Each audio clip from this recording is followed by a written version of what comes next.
Hilvan İlçe Milli Eğitim Müdürlüğü ile Şanlıurfa İşkur İl Müdürlüğü ortaklaşa hazırlamış olduğu toplum yararına programı kapsamında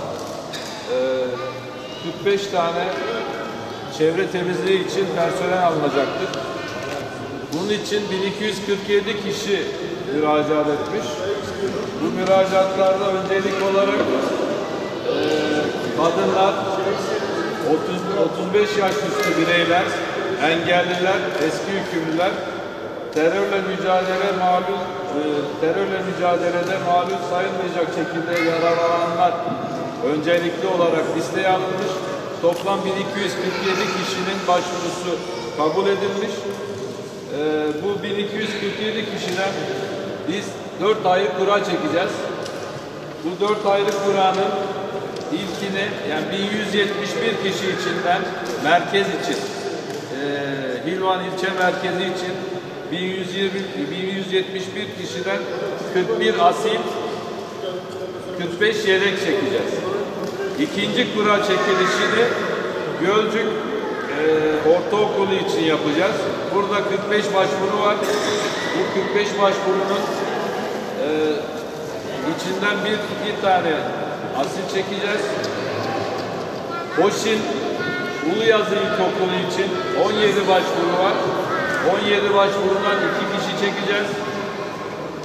Sucuhan İlkokulu için 14 başvuru içinden bir asil çekeceğiz.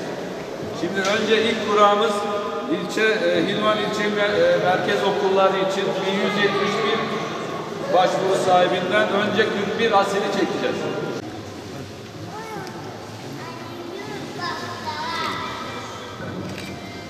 Evet, ilk kişiyi çekiyorum. 199. Dilan Barış.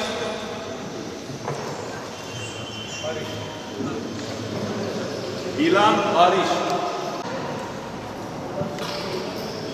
1014. Suzan Şingar. Leyla Yağda.